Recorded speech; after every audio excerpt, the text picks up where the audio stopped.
Hey everyone, welcome to Coffee and Darts. I'm your host, Matthew. We will be talking with some exciting people today. But first, before we get into that, I do want to talk to you guys about my sponsors. You certainly should check them out. Of course, it is Magicwear with these wonderful jerseys. You guys get to check that out. This jersey is available at atomicdarts.com for a limited time. This is a first run jersey. It will not be available after that, so go check that out. Also want to thank Shot Darts for being a sponsor as well. Check out shotdarts.com. Shot is a great company. They really love the darts community and the darts people, so check out them at shotdarts.com. Check out them. Yeah, that works. Hey guys, I've got some really great people to talk to today. You have met them before. It is Jen Mounts and Will Stuart, formerly with Quarantine Darts, and we're going to talk a little bit about that. We're going to talk about USA Darts, and we're going to be talking about the CDC, and not that CDC, but the Championship Darts Circuit. You know where I'm going with that.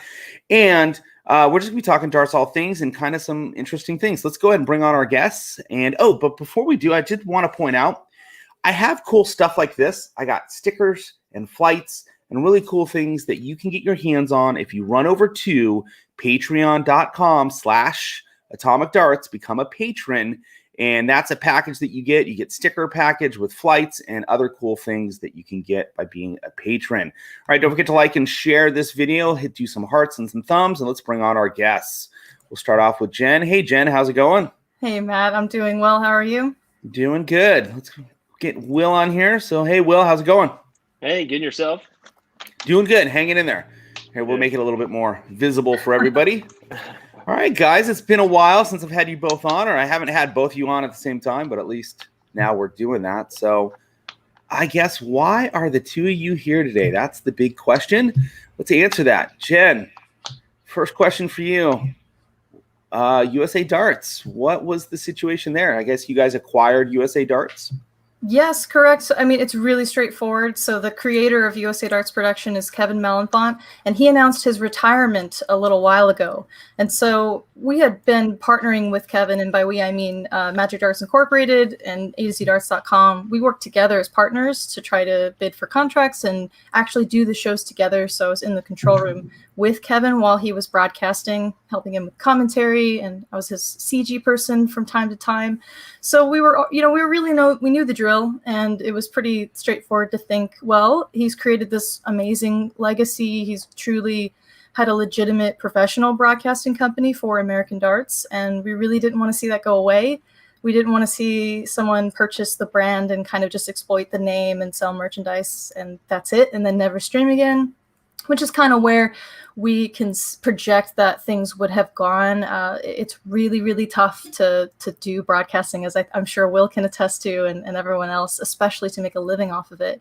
And so with us and our resources and being in the business of darts for 30 years, it was a pretty easy transition.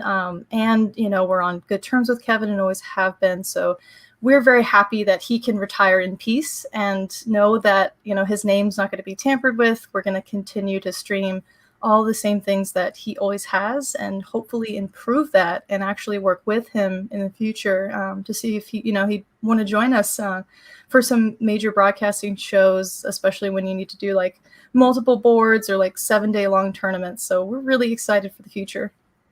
Very cool. So, and I found this out, I had always heard of USA Darts, and I would go watch stuff. And of course, you were a commentator on a number of their broadcasts. But I didn't realize that they were really just a production company. I thought it was another, USA Darts was another kind of league situation, or they were doing stuff with what is now the CDC. So it's a production company, correct? Yes, Kevin does run his own leagues, though. He's in the Michigan area, so he uses the same name for, that sort of a thing. He's very entangled with the world of darts and a lot of other things, but the CDC is its own entity, of course, so the Championship Dart Circuit is sponsored by, the head sponsor is Magic Darts Incorporated, so it's my company, and we worked with Kevin, to work with the CDC production crew, and David Irete's the creative director there, who's, the head of the control room. So it was more of like kind of a team effort, and we all were together on site the past couple of years, and we want to continue to do the same thing. So it's, again, a super easy transition. No one should fear about the future of the CDC, and they're very capable of, pulling off their own creative projects as well. And now they've originally brought on Will before we even approached him, about this. So it's good that all of us are already, on great terms with each other and can creatively work together to put some entertainment out there for people. Cool. I'm gonna bring Will on, and Will, let's talk to you quickly about. So you had Quarantine Darts, and Quarantine Darts. I'm going to ask, is Quarantine Darts gone? Is it there? Is it just hanging out? And what's this? You're doing stuff now with the CDC, which again, and I joked with Jen earlier about this, but we need to change our name because there's the one CDC that's getting all this news stuff, and then there's the CDC of darts that's not getting enough news stuff. So we need to do something there. Yeah, I mean, it's definitely confusing. It can be, at least, but for those of us that have been in the dart scene for a while, we already know the championship darts, like, more or less, rather than the CDC coming in this past year being a big name now to everybody. But yeah, it's Quarantine Darts is kind of hanging out for right now. It's still active on the Facebook page here. Soon we'll probably merge those pages. I do have some jerseys that are still getting out because we were in the middle of this of the sale when all this stuff started coming about. So Magic Darts was willing, and USA Darts, it was great. Jen offered, hey, there's no reason we need to go right in the middle of this and just close everything out. Let's go ahead and let's finish the sale. Everybody likes those jerseys, and let's go with it. So we're hanging out. We're kind of waiting right now. We're still going to be active. We're going to support the USA Darts brand as well as Championship Darts Circuit and other brands like that. But here soon we'll probably merge those pages and go about our business as USA Darts. So pretty excited for that. Cool. And I'm gonna make the decision right now. No more CDC. We'll just call it Championship Darts, and then there's no more confusion. So we're done with that. So how did this come about, Will? Because I know, like, you were last on the show. This was like maybe a little over a month ago. It was Quarantine Darts. We're talking that, and you and I talked offline about some things. Just how to do video stuff and different things. And then next thing I know, it's, hey, you're here doing this. How did this transpire? It was honestly just an opportunity. I just I reached out to A to Z. I was looking for maybe a giveaway opportunity or some kind of sponsorship opportunity. Nothing like this, that's for sure. And then I was totally approached with something way different. And I was, needless to say, after talking to the wife and getting her opinion on things, it was just an opportunity that you couldn't refuse, really. It's just, I've already started doing this, and I kind of enjoy the streaming aspect of things. And it's, I've always been the last couple of years, been a big player and big on the dart scene here locally. And to get an opportunity to do something, to continue with darts, but be on a more national scene is an incredible thing. So Will Stewart's going to be the voice of darts for us. I like it. It sounds good for me. It works. So, hey, Jen, let's bring you back in here and let's talk a little bit in regards to the championship darts and other things that USA Darts Productions have contracts with and doing things with. What's this look like? How's this go forward? I know A to Z's really deep in, and those that are watching that don't know who A to Z is, check out A2Z.com. You're going to find, of course, darts materials, pretty much most everything. There are a few brands they don't carry currently, but it'll happen. But just want to say, I mean, as a company, and I know, sorry guys, I'm doing a commercial for A to Z, but that was the first place I went to for darts, and I've always, gone back to them for stuff. So just saying it's a great resource for everybody that's playing darts. But how does this all kind of play out as far as going forward with championship darts? So A2ZDarts.com, they're really not just a dart supply store. They, again, like the legacy of the past 30 years, they are very, very integral in terms of American darts. So we're very forward thinking in terms of what kind of opportunities can we create for American darters specifically? How can we create jobs? How can we support other local companies? And so A to Z is more just like in the background when it comes to the CDC and USA Darts Production. It's more, we're going to be maneuvering in and out between all of those companies and just make things happen. So right now in the state of the world where virtual darts is the only thing, our plan of attack is to figure out what kind of virtual tournaments are going on. How can we help? Can we just highlight, maybe the semifinals, finals of some bigger tournaments? Can we create our own tournaments? And we can. There's nothing stopping us from doing that. So that's the exciting thing, I think. When you're a beginner and you don't really have a following and you don't have connections with manufacturers, it's super tough to get the kind of financial backing to offer a payout. And we really want to offer an actual payout to players that are going to attend virtual tournaments with us. So we've had things in the works for a long time. The one thing we don't have experience with is actually running tournaments. And so that was all up to Kevin. He had lots of plans for things like that too, but the temptation of retiring was just too strong for him, and he got cozy hanging out with his grandkids and his family during quarantine times, and it did a number on him, and he's excited to kind of chill and help in terms of being the leading man. So we want to do whatever we can with the CDC. So Championship Dart Circuit, they're trying their hardest to put out professional quality virtual streams because they can't do physical locations right now. But even with COVID being, such a prevalent thing in all of our lives, they're still trying to figure out physical locations and something a little more interesting, just as the PDC is doing. It's crazy where their grasp is and their trajectory of going up right now. We even get surprised sometimes of the things that they accomplish. So for us, we're more of a supporting role for the CDC, and the creative vision comes, from their team and the 4 partners. And we just, we wait for, a call and try to make it happen. So that's our role with them. But for USA Darts, then carrying on what Kevin's done before, for those of you that are traveling darts players, I'm sure you've heard of some major like $20,000 added, $30,000 added tournaments that are open. So you've got, like, for us in California, we have the Camellia Classic in February every year. They do plan on doing that, this upcoming February. Then you've got Virginia Beach in March, and then the summertime is very popular. You've got tons of soft tip, steel tip options in Vegas. Those kinds of tournaments, those are typically the focus, and they do tend to have, professionals attend, but it's also kind of more like an all-encompassing sort of, reveal of what's going on with American darts. And then when you get into the lower levels, that's when you can run some open tournaments if you wanted to, and just give that kind of exposure to newer players, maybe unheard of players that are really fantastic shots, but just have never gotten actual exposure. So we have lots of focuses in terms of that. We definitely want to premiere women, the best women in the world, even if we can.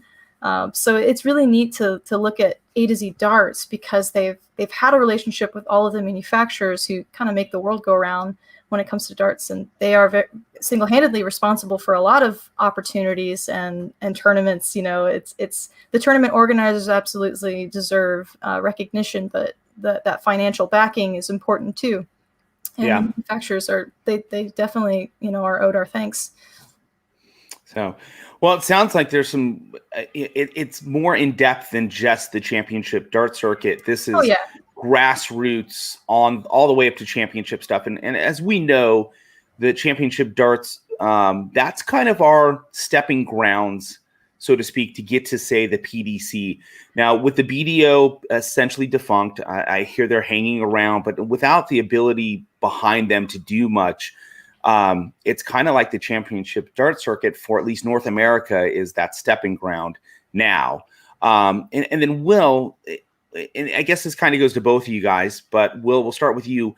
As I've read in the last couple of days in the news, we're seeing a lightning of, and I mean like a lightning, not a lightning strike, in regards to things being lifted with COVID. I know here in California, as of today, a number of things have opened up, even movie theaters, and things are starting to kind of, I want to say normalize, and that's a really weird word these days, but it seems like things are starting to open up, which means the possibility of doing live events. Is this something that you're looking into? Will, are we going to see you traveling to tournaments? Is that something we could see? Yeah, I mean, that's definitely the goal and the mindset is there's an opportunity now. USA Darts was the main substance or the main source of those live tournament feeds, and that's the goal, that's the mindset. We're going to have to learn some things. I'm going to have to learn some things to get there, but in what work, or what job, or do you not have to work to get what you need to succeed? So that's the thing about it. So, I'm excited to do that. There's a lot of opportunities, and especially with things kind of opening up. Believe it or not, I did attend a live tournament yesterday, which was kind of or this weekend. It was very, very weird. But it just kind of depends on where you're at too. I think, there's been a couple down south that have kind of, gone about their business and tried to do it. And I think it's just how we deal with things right now. So it'll be interesting to see in the next, let alone the next couple months to a year, what happens with the dart scene and where we get back to normal, what changes and what's the new normal, So. Yeah. So Jen, how do you feel about that? I mean, and you're here in California as well. You're in Northern California. What's your feeling as far as getting back to actual physical, play, as where we're face to face doing tournaments? And Will, I do want to ask at some point how you did in that tournament, but we'll stick to Jen right now. And what's your feelings and how do you see things going? Yeah, I see the end of the year completely being out for us as a company, and probably the nation in terms of anything major that might happen. If I had to guess, I would say we'll start with the Camellia Classic, but unfortunately their board has decided not to stream that event, just to let you guys know, upcoming. So I have no personal issue with it. I think, especially coming from the production standpoint, because we can go hide in a corner and not interact with human beings and stay safe. And it was just another one of those things, with Kevin Malenfant as the creator of USA Darts. He's at the point in his life where he doesn't want to risk his health. He wants to be around, with his family. And that was a really, really tough decision for him, because that's a guy who traveled 24 shows a year. I don't think people realize how intense that is. Not just like a darts player who shows up, does their job, and yeah, it's exhausting. I mean, I've been there, being a traveling darts professional. Those guys, that are playing every event and lasting all the way to the finale, that's tough. But it's if not more difficult for the tournament organizers and the production crew who's streaming. They're doing 18-hour days, 18-hour days of that job, and it's really tough. And then being kind of stuck in that hotel room, throughout that time as well. It's something that we love to do, but probably not that frequent. So to kind of give you a rough idea, I think our goal would be to travel, maybe 12 times a year. But just getting started, we'll have to see how things go. And with COVID, liability might be a weird issue right now. So there's a lot of unknowns in terms of how do we fit with the hotel staff, the venue, or the players themselves. And can we still interact with the players? I think that's one of the most important things. No matter my social anxiety or my worries about catching COVID, I believe in my heart always that I'm going to have to see darts players in America, in North America, in person in order to stay relevant. That's important, to have face-to-face conversations, to get to watch them compete and really understand and know the players themselves. It's not just our job to actually expose them and broadcast their games. It's important for us to have deep knowledge about the players themselves, and kind of, that goes into play with what can we do for that upscale trajectory for darts in America and what is lacking. So that, for me, as a research standpoint, and in terms of what is owed to the darts community, I don't see a world in where Will and I don't, travel the nation together now moving forward. So with that, real quick, Will, how'd you do in the tournament? Pretty garbage. I'll say that right now. Okay. Well, hey, at least you played it, man. So there are a lot of people that won't even get out there and play. So I'll give you props for that. So with that being said, we're looking at maybe 12 tournaments when things are kind of in the groove, which is going to take a little time. Yeah.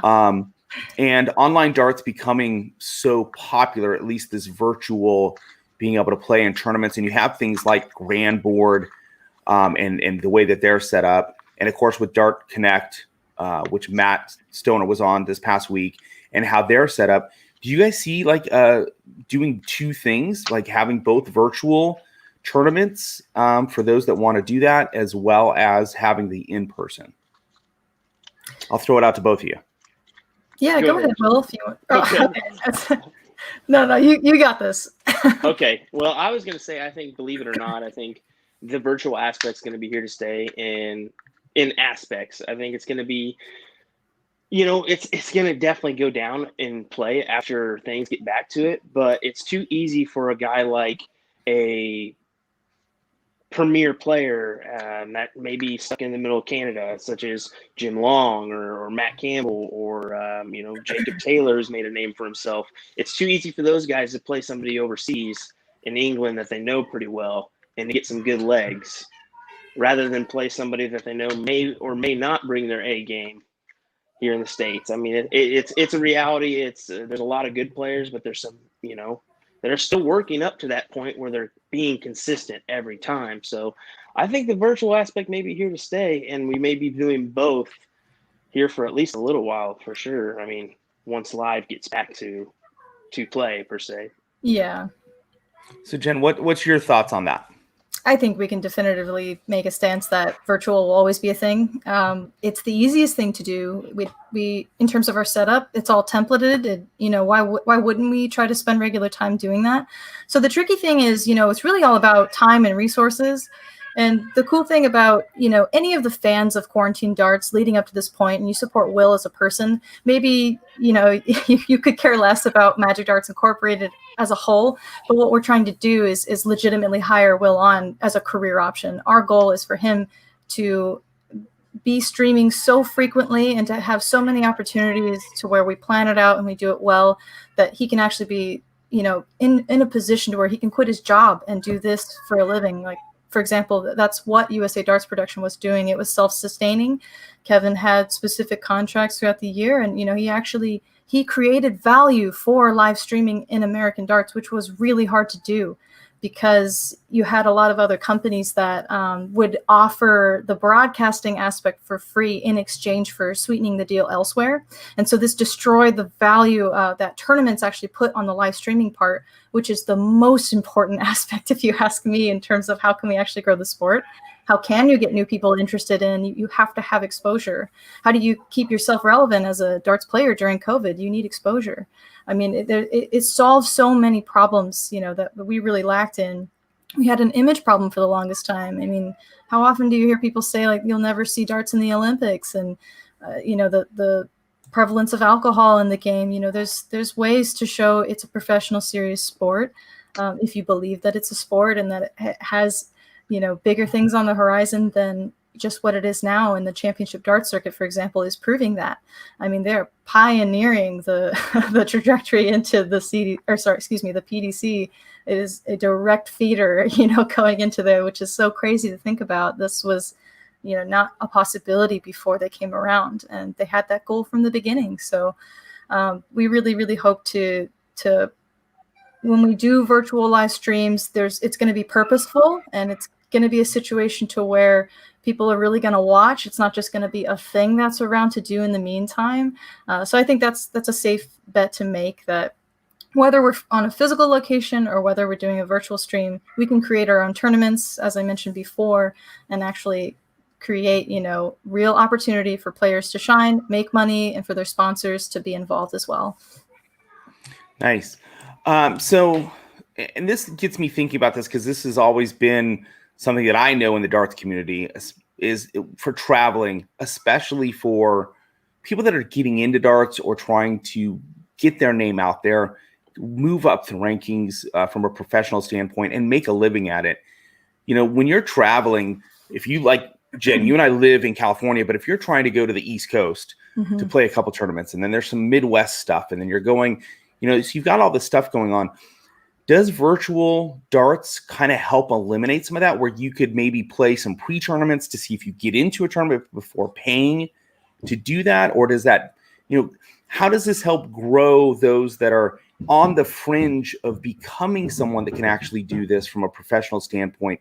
Does the virtual piece help? Can there be tournaments that kind of push that? Kind of like the JDC, I bring that up, but they're doing it slightly different.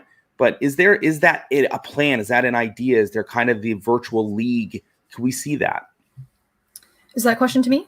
I'm going to throw it out to both of you. I'd like to hear both your answers. But Jen, why don't we'll shoot it off there? Sure. I think that's definitely a question for the future. I think you're thinking really progressively there. We don't necessarily see that direct relationship just yet, but why not? I mean, absolutely, right?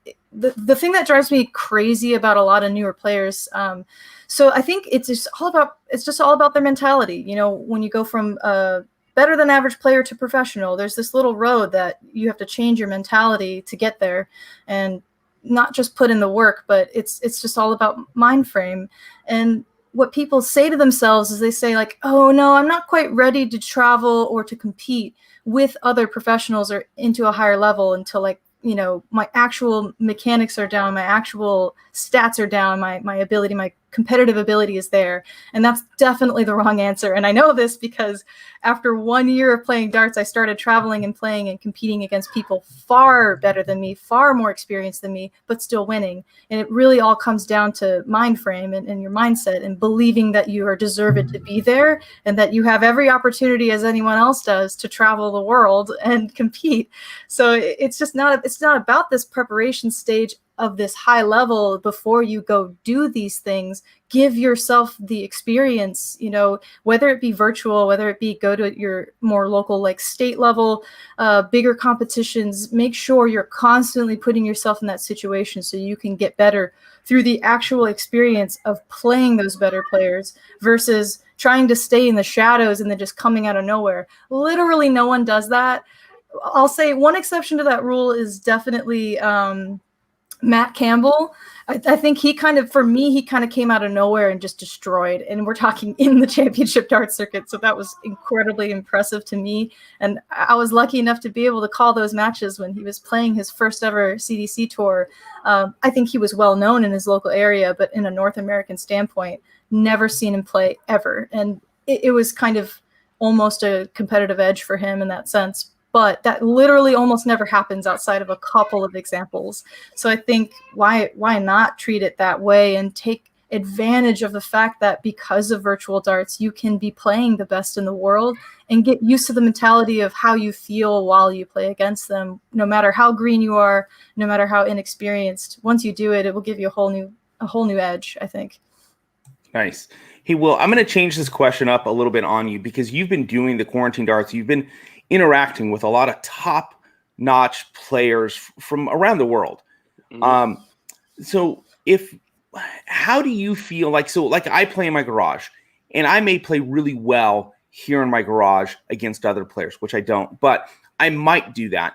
And if that was the case, do you see transitioning from virtual to actual physical play with others being potentially an issue? Can you be the big fish in a small pond and then jump into that physical realm and still compete? Mm-hmm. Well, first off, I kind of want to touch base on, the question before too, is this, whether we believe it or not, this virtual thing has opened up doors for people. I see, two guys that have been on my stream before. One in the past 2 months has got a name for himself, and I think he's going to be on the PDC tour here shortly if we don't watch it, just because of how he's been playing. John Williams Jones over in Wales has created he's got a sponsor and a sports manager now just off of the virtual side alone. He's taken out multiple 170s and a couple 9 darters at that just in this whole 2 months of this whole thing. And another player in Tanner Picard has made a name for himself and got a sponsor and stuff. And so for sponsors to look at that and be like, this guy, I don't know him other than the virtual side, to step into those waters is kind of cool. But in your aspect, yeah, in your next question, yeah, I think it's going to be a tough battle for all of us. You play at home and you've got your own lighting system, you've got your music, you may have your drink of choice in your hand, and you can limit yourself however you choose. And you have to deal with factors that you may not have to in a room full of players. You may not have to deal with that occasional shout or anything like that. So I think that we're definitely going to see maybe a stint in averages. I hope not, but maybe a little stint in averages, whether it be on the plus side or the negative side, when we go back to live play. Yeah, I can see just some. I just look at it like we're going to actually have two different types of forms of playing. You're going to have people that just want to do virtual, and they feel comfortable in that realm because there might be that shy person that's like, I don't want to play tournaments, but I'm comfortable at home and I play really well there. And then you're going to have that physical element side where people are getting together, they're playing. And I see this not splitting and not even fracturing darts. I think it being a growth segment where there are people that have loved to play darts but have been really afraid to step outside their box, having that opportunity. What's the thought process? There's two big questions I have, but what's the thought process in regards to, we'll just start with the cheating aspect. It's one question. What's your thought? And this is for both of you, of course. Jen, you've played physically out there. Will, you've been dealing with the virtual. What's the thought, or how do you deal with the cheating aspect that can happen virtually? So thankfully, I've never had an issue on quarantine darts. I think people need to understand that you do have a lot of players watching you. You have a lot of people that are viewing that, and it's able to play back. And people can watch it, and you've seen that a couple of sides on the overseas where a couple players have got caught, maybe whether it be fixing games or maybe cheating scandals. They've gotten called out on it pretty quickly, and I think that it's definitely noticeable when you cheat. So you don't want to do that. But I think, with the aspects of how close we are to the boards, we can bring it in pretty close on the streaming side. And I think you've seen it today with the PDC home tour that their view has greatly changed since the last home tour. So watch out. If you're trying to cheat, you're definitely going to get called out. Don't it's better for yourself just to step back to the normal line and do it the way we all know. So same question to you, Jen. I mean, and being a player who was at tournaments, but now we have this virtual aspect. Do we see, and let's be honest, someone's going to try it. Someone's going to do it really well and eventually get caught milli vanilli. That's all I'm going to say. But if you think about it, Jen, being there, I mean, do you see that as being a potential issue at first? I think it depends on the level we're talking about. So in the highest level, I truly think you're going to have a very low percentage of people that intentionally plan on cheating in order to gain that edge or that win. I mean, like Will alluded to, people have absolutely been caught in the PDC, in the CDC. I think early on, seasons 1, 2, or the first couple of years, there's one player in particular I remember watching on YouTube on a huge screen with my friends, and a player was playing against a friend of ours. So we were watching with an eagle eye, and he threw at an out, and it was on the wire outside of the double, but he ran up and grabbed the darts real quick and told the chalker, it's funny mentally what you can do to the chalker and the person that kind of that referee, I guess you could say. It's up to the chalker a lot of times to make a final decision. They decide on the diddle or the cork. It's interesting what you can do just by creating a sense of urgency. This is like an old sales tactic, right? If you pressure a person into a situation or a mentality or a thought, you can implant a thought into their brain. And so players do that, I think, at the highest level more than anything. They try to bully the chalker into agreeing, so you have another person's eyes that is making that call versus you, and so the attention kind of gets off you as the cheater. I think that's the only continuous thing that I've seen is people rushing quickly to grab their darts out, or forcing the chalker to look at the diddle or the cork more intensely and kind of try to convince them that you're closer. But really at the end of the day, stepping closer to the board, if anything, for me, for the thousands and thousands of darts that I've thrown in my short lifetime of playing darts, that would poorly impact my score by not being the exact right distance away, or if the dartboard was like lower, for example, instead of the 5'8". So really, I think at your top level, it just affects the person to be intentionally cheating. But really, what constitutes cheating at the end of the day? You could make the argument that gamesmanship is cheating. And so for the physical aspects, in terms of your original question of how do you deal with that as a player, is for me, I think my best advice is to distance and not associate yourself with the other player or with the cheating. If you have an ability to have someone that's watching over the match, or you can go speak with the chalker as well, stand up for yourself in that situation.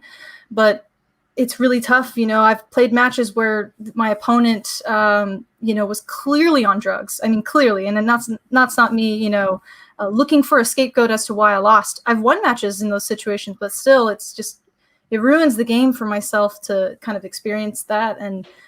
But at the end of the day, I'm not going to go call a judge over, or a tournament director and call out a person. That would mess me up competitively to be that person that's drawing attention to myself for the situation. There's lots of examples you can kind of wrap your head around, but for me and my own mentality, I like to pretend like I'm playing against a robot, whether it be virtual or in person. Their antics, their gamesmanship, or their deliberate cheating, as long as I can keep my mentality of just competition from my end, that's always been the key for me, because getting all worked up about it has never worked in my favor, for sure. Yeah, and cheating, unfortunately, in some cases, it's easy to do. And what is cheating becomes the big question. I may have opened up a can of worms here with this one, but I mean, there's gamesmanship and everybody does it. And you need to do that. You need to find a little bit of an edge. And there needs to be a gray area where you can do some stuff.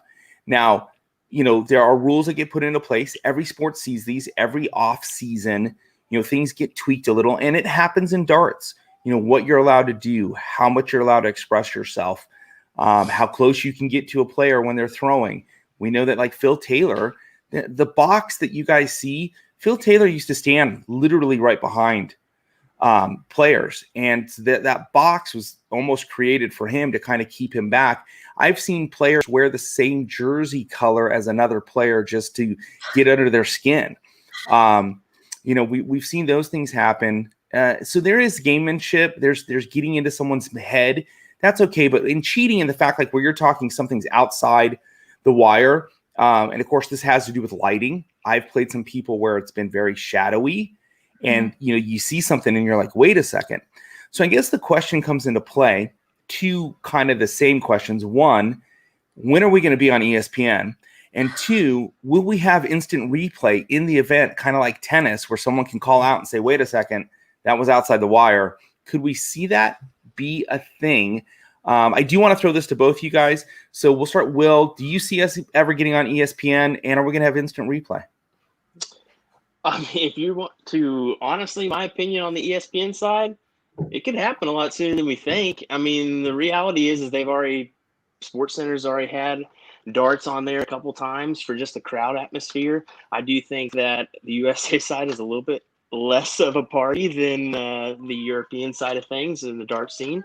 But I think that realistically, there's opportunities with darts. I think we've seen it grow in some aspects, and I think we've seen it kind of be a little testy in other aspects. So I think that sooner or later we could see it. I think it could happen. Yeah. What about instant replay? See it coming? I think that's the thing that's touchy, because you do have a referee, and you do have two scorers in there too. So you do have three people looking at that. So that's where it could be touchy with the instant replay rather than a umpire crew where you're a little bit more spread out. Those guys are right there, and they can usually. I don't know if those referees, PDC referees, ever consult. I don't think Russ Bray ever does. That's for sure. But if they needed to, probably consult those guys on the stage. They probably could. So. Yeah, and I would think in when it's live, you're not going to need it as much because it's pretty obvious. But maybe for some virtual type stuff. But Jen, what's your thought in regards to TV time? Are we going to see TV here in the U.S.? In Europe, of course, it's fully covered. But do you see it happening?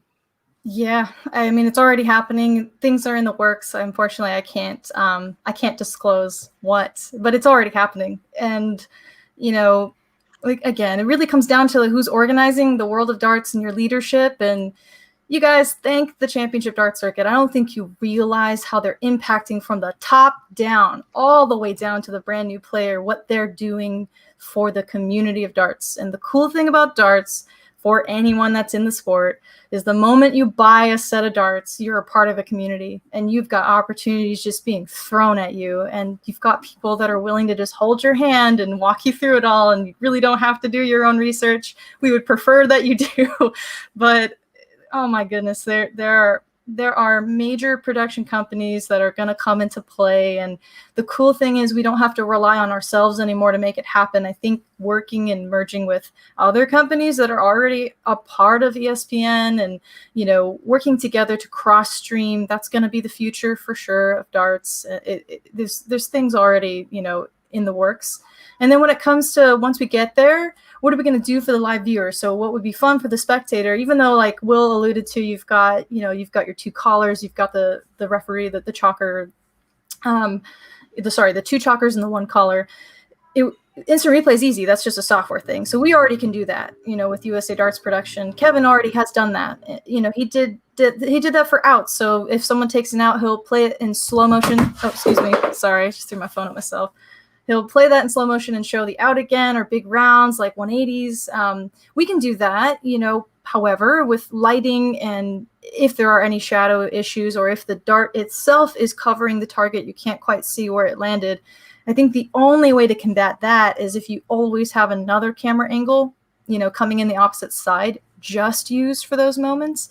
But that's difficult, from a broadcasting perspective. You only have so many feeds that can come into the actual live stream. And to be able to go to something 1% of the time might not be worth the effort. But it absolutely can be handled and dealt with in probably better creative ways than me just thinking about it on the spot. So I don't think I'm too worried about us not knowing, did something land right in? As a person who's watched thousands of hours of matches, I feel like the commentator themselves, when they have that live screen and they're calling the match, I've truly just never had a situation to where I absolutely wasn't sure what's going on. I think a 70% guess is always kind of in play of exactly how is that dart landing there on the board. And when I'm not 100% sure, I just don't say anything and I wait for the Darkinex score to, show me what was hit. But yeah, I don't think we're going to have issues like that in the future. Yeah, I would hope not. I would hope that we don't have any major concerns. And really, this isn't so much for live play, the concern, because again, you've got 3 people looking at it. The lighting's always set up really nice. You've got cameras that are zoomed in to catch the 180s, the 170s, the great checkouts, as well as just in general, any checkout that happens. We see that with the PDC. We see that with other live darts events that we've seen in the past. My concern would be more in that virtual sense, because not everybody has the same lighting. Not everybody has the same camera angle in regards to that. So as I'm thinking about this, and I guess this is a question to both of you, are we going to see virtual darts kind of have almost like regular darts? We're going to have levels like that ABC type of situation, almost like it's a league thing. You're going to have people that don't have the best setup, or maybe they're just not players that are at that level, and they're going to play certain types of tournaments versus other players. My concern with that is darts has always been an open thing, where a C player who's having an awesome day could end up in a semifinal. It's possible. It could happen. Do we see a fracturing because of virtual darts or not?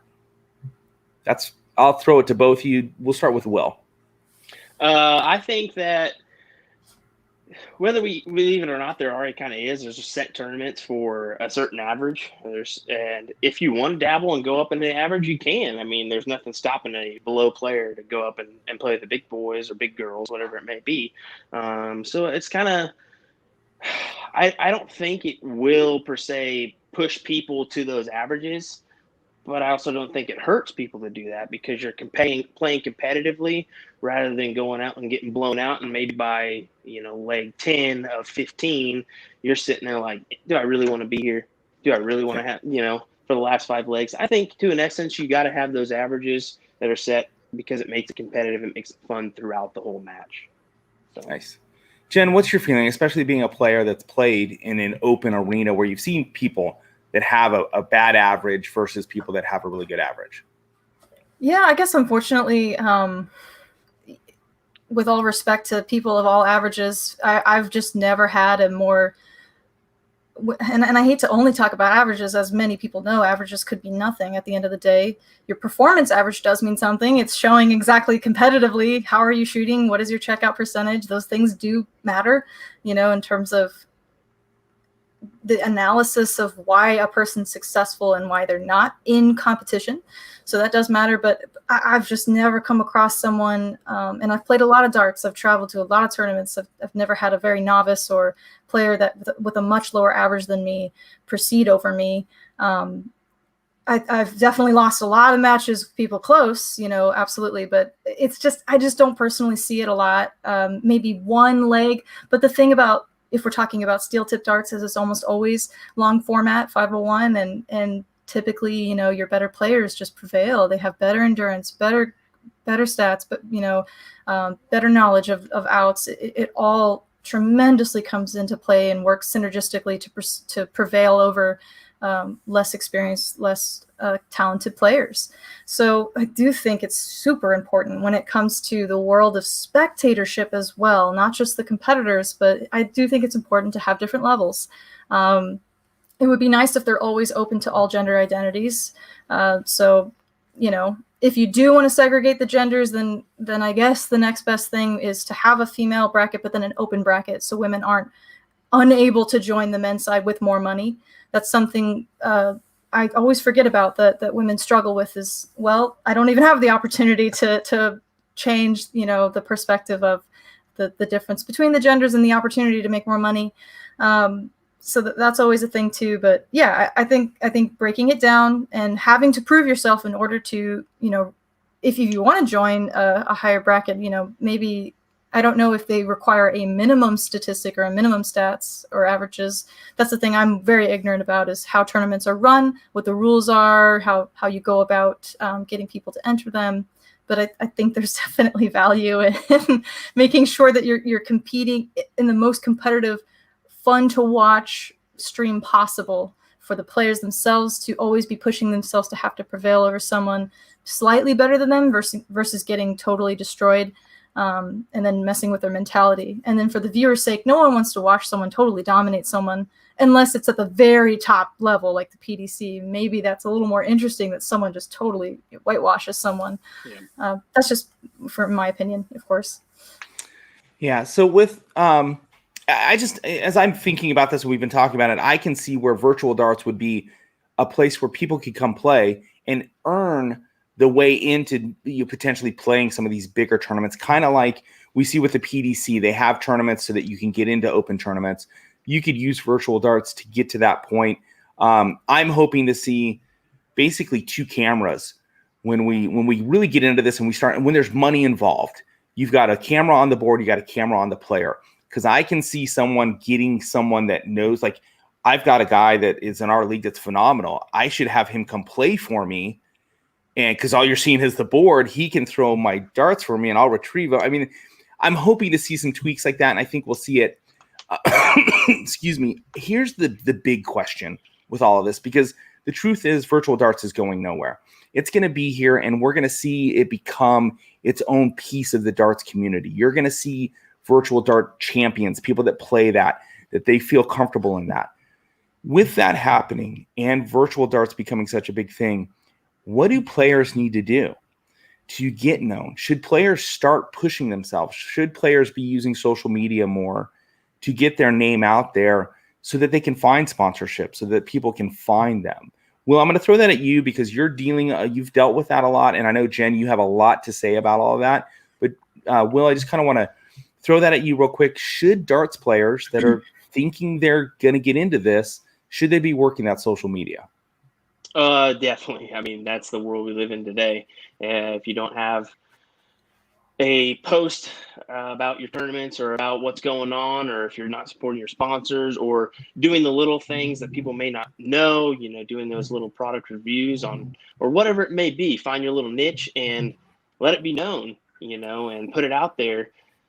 That's what makes you be a known name, not the hiding in the back, maybe posting just after the tournament and let you know how everybody did.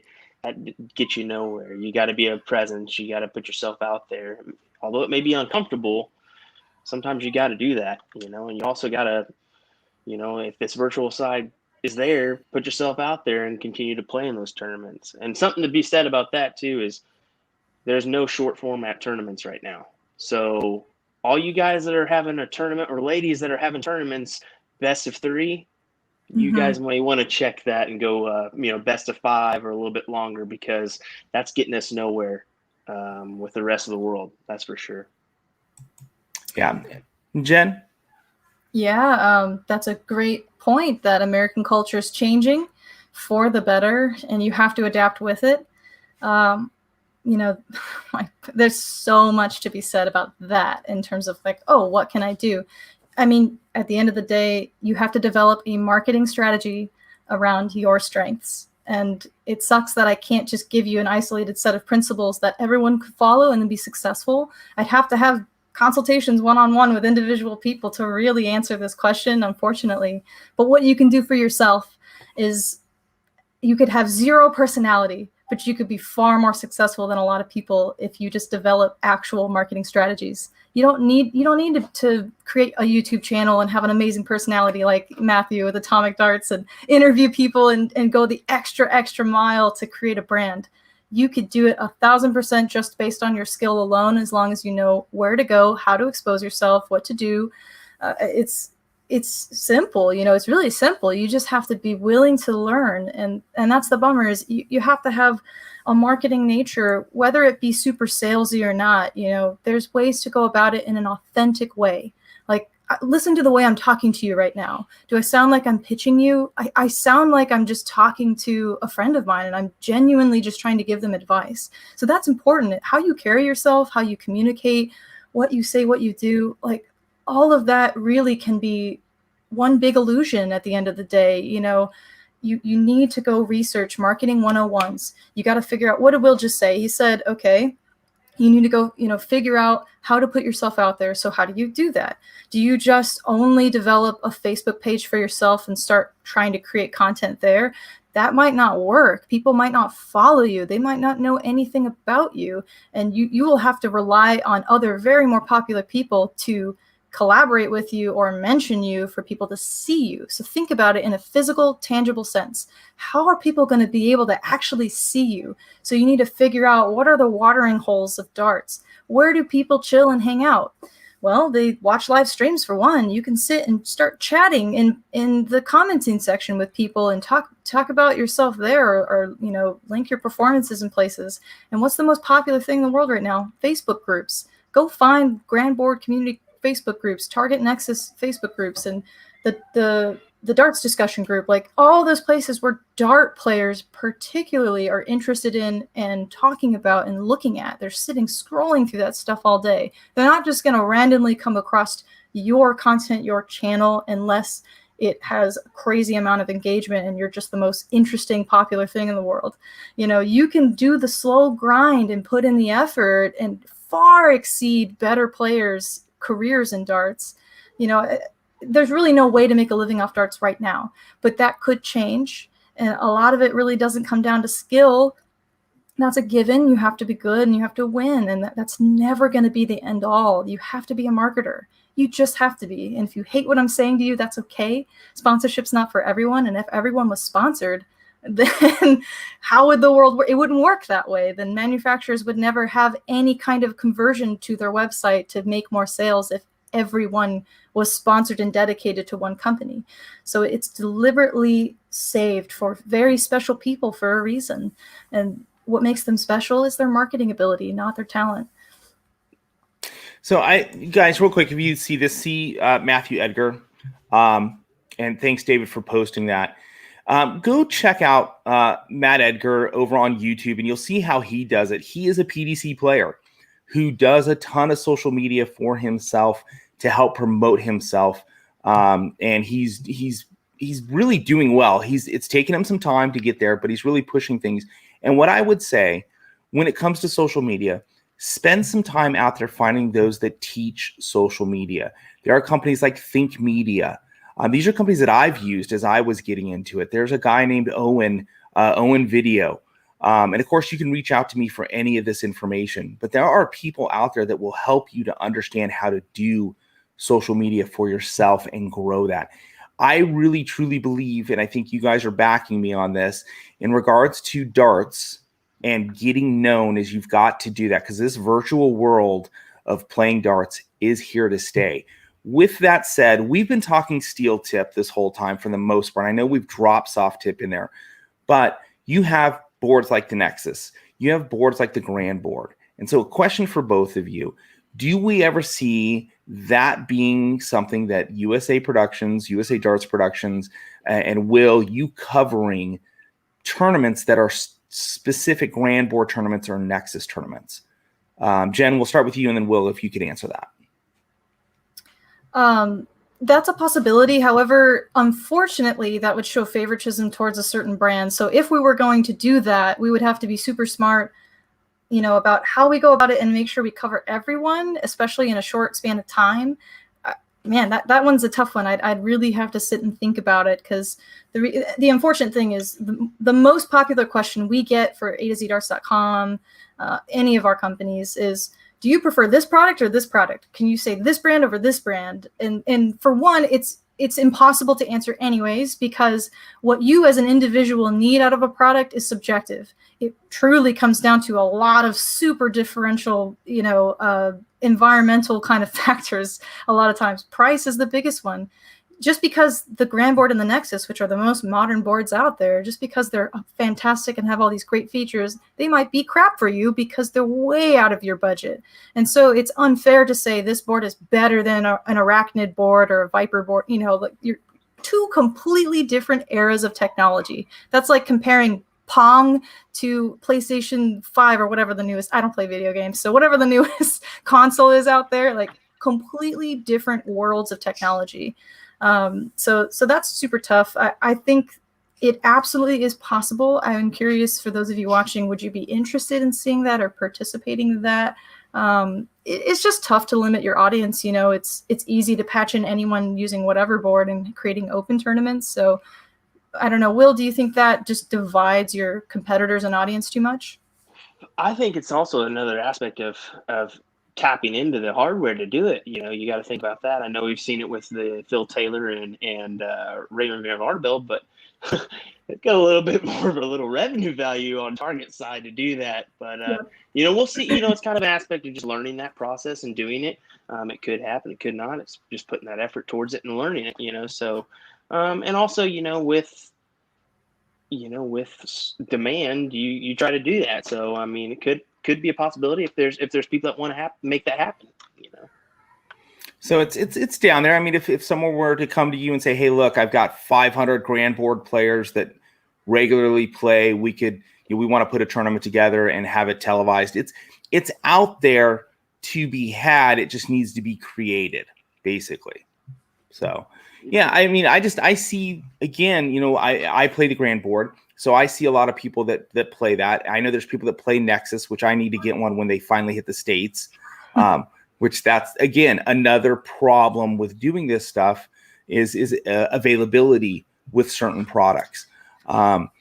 As we land this plane, as I like to say, I do want to bring this in and have you guys talk about some upcoming stuff if you're able to, but I want to share my screen and bring in the CDC website, or the Champion League. So we're seeing this coming up. So we've got some virtual stuff coming in. Do you guys, I don't know how much you can talk about this, how much you guys are involved with what's going on here. Any comments on any of this? So can you? They're actually going to play some the first round of the playoffs tonight. It looks like that's going to be on Dart Connect TV. So you do want to check out that. And we're not going to do any streams on this. They want to kind of do all in one.